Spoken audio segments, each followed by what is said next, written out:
Panel, Kevin Walling, Democratic strategist at HG Creative Media, and Maura Gillespie of Blue Stack Strategies. So, Kevin, I'm going to come to the Democrat first because we just had a Democrat there saying Trump should be on the ballot. It will be a political crisis if he is not. Is he right? Well, certainly, I think Congressman Garamendi is right that it will be a political crisis, right, if one of the two leading candidates for president is thrown off the ballot by this lower court in Colorado, and then if that's upheld by the Supreme Court. Obviously, you saw the president weigh in on this, saying that it's evident that the former president did engage in insurrection, but it's a question left up to the courts to decide, which will likely be appealed to the Supreme Court. But it should be the courts to decide, not the voters. I feel like that's now the issue that's being debated. Yeah, I mean, I'm a contextualist, in terms of the law. This is a clear-cut constitutional legal question, and in our form of government, it's the Supreme Court that finally decides those kind of questions. Okay, so it's going to come down to how 9 justices read the 14th Amendment of the Constitution essentially here, Maura. But when you look at what the Colorado Supreme Court did in their ruling, they talked about the January 6th committee's report. And I know you used to work for Adam Kinzinger, the former congressman who sat on that committee. What's your take on this? Again, I think it's going to be left to the Supreme Court to decide. But it is interesting. We did see, clearly he had what his actions were in his role leading up to January 6th were very anti-democratic. But I think the question will become, when you talk about engaging in insurrection, we also learned from the January 6th committee, he certainly wanted to be there at the Capitol. He had asked Secret Service to bring him back up to be with, as he called them, his people when they were attacking the Capitol and attacking Capitol Police officers and D.C. Metro Police officers. But he wasn't physically there. He incited it, yes. But, I think the Supreme Court's going to have to look at, was he fully engaged in insurrection as someone who was there to stop the vote count? And as we know, he was not physically there. He did leave because Secret Service saw it as a threat and the dangers that he had riled up, essentially. But that question about engaging in is going to be parsed and, again, spared by the Supreme Court. Yeah, so it's a lot of it's going to come down to definitions that, frankly, may be quite loose. And yet what we're seeing, Maura, is what we have seen repeatedly with each and every legal case involving the former president. He says this is election interference. He blames it on Biden and the Justice Department, no matter how separate these things may actually be. Does all of this just serve to benefit him at the end of the day, assuming that voters can still vote for him? Yes, 100%, because he has been playing the victim card. And unfortunately, what you're seeing, and it's not just happening on the far right, those on the far left are seeing it too. They're starting to, this distrust of government. And this will only add fuel to that fire of the government is working against we the people. And he really does speak to that insecurity and that fear. Donald Trump does that very well. And I believe that's what's going to happen here. He's going to play to those concerns and those deep-seated fears that people have and cry foul. And it's only going to help him. And it's going to, unfortunately, damage other contenders that are in the race because the attention will go to Donald Trump's being prevented from running in a fair election, which is ironic given that he has constantly talked about not having a fair election when he lost in 2020. So it only adds to his narrative. This is exactly what he could have wanted. And these legal cases are actually in his favor, as we're seeing. Well, Maura, it's like you knew exactly where I was going to go when you talk about other candidates who are in the race, because we heard from Florida Governor Ron DeSantis about Trump and all of his legal challenges earlier today on CBN. This is what he said. If I could have one thing change, I wish Trump hadn't been indicted on any of this stuff. I mean, honestly, I think that, from Alvin Bragg on, I've criticized the cases. I think, someone like a Bragg would not have brought that case if it was anyone other than Donald Trump. He went on to say that Trump is just taking up all the oxygen, Kevin, and especially in light of what Maura was just saying about the galvanizing effect this has for the Trump base. Would it not also help Biden if none of this had actually happened? Well, listen, I think actually the Florida governor is spot on. I mean, in terms of the oxygen comment, he made that in Iowa. We're less than a month away, of course, from those January 15 caucuses. And you see other candidates in the unenviable position now of having to defend the front runner that they're trying to take out in order to take on Joe Biden. So the oxygen is definitely out of the room. The former president's campaigning on this, fundraising off of this, to Mara's point. And this is a real benefit to the former vice president with 3 weeks to go in terms of Iowa.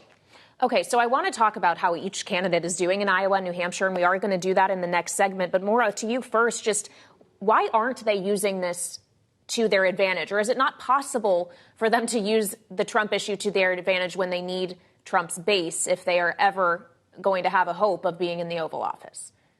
They have to be very strategic about how they use and bring up Trump. Again, to the point we've been discussing is that he takes up all the oxygen. So why give him more time? Why give him more airtime? More of their limited time talking to voters is not necessarily going to be spent talking about Donald Trump. They should be focusing on why it is that they are running and why the voters should want them, opposed to Donald Trump, but just opposed to anyone or opposed to Biden. Presenting themselves like Nikki Haley has, that she is the candidate that's going up against Joe Biden. That's been her strategy. Apparently, Vivek Ramaswamy is taking himself off the Colorado ballot in solidarity with Trump, and I encourage him to take himself off of all the ballots if he'd like to. So I think that there are certainly different tactics that the GOP contenders are using, but I think the Nikki Haley route is what you're going to see more frequently with her, with Chris Christie. They're going to be focused on themselves and what they're doing. Well, she speaks, Kevin, of President Biden, who has said repeatedly, as we all know, don't compare me to the almighty, compare me to the alternative. And he makes the point that the alternative is someone who is under federal indictment for 91 different charges. And yet it's not moving Trump's support in the polls. If anything, Trump is now leading Biden in a lot of national polls when we thought perhaps Trump was the only one Biden would ultimately be able to beat.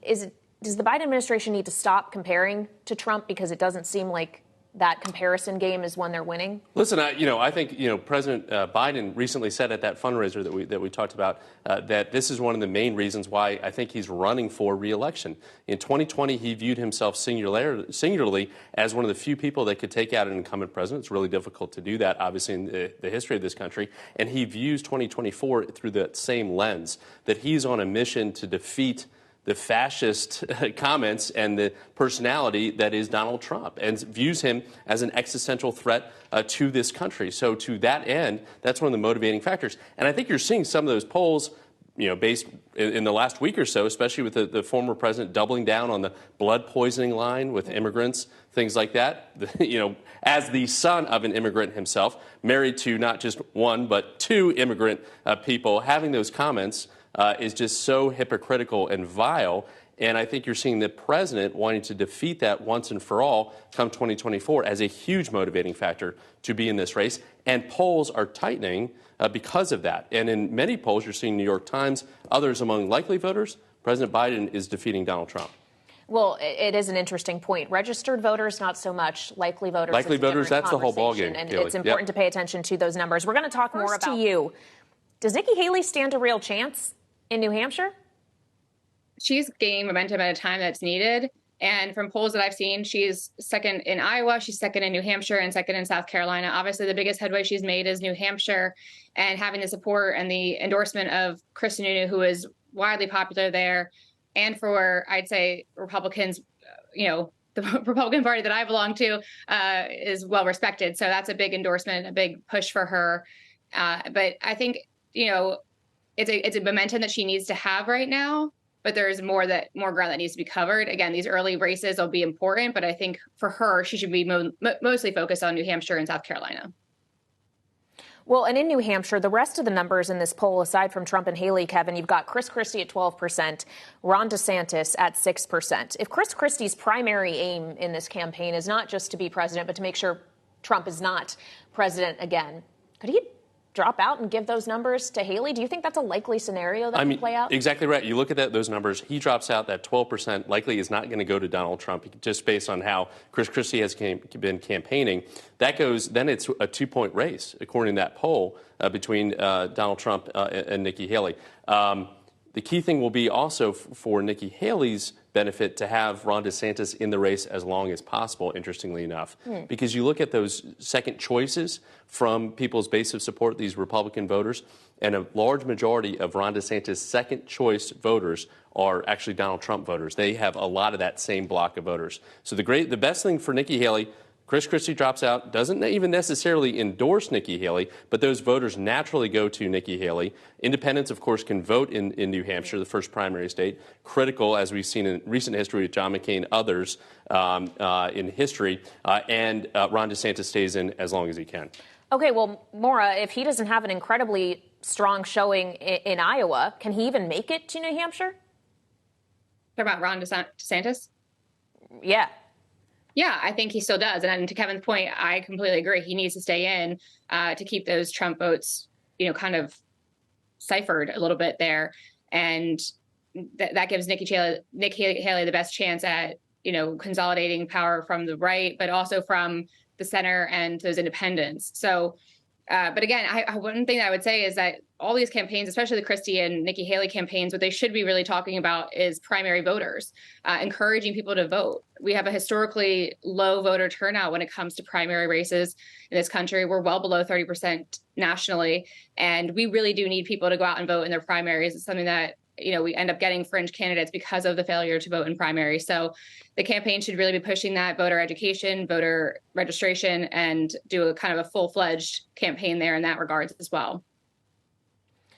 All right, we're going to leave it on that note. Thank you both so much for joining me this evening. That is Maura Gillespie and Kevin Walling, our great political panel. We appreciate it so much.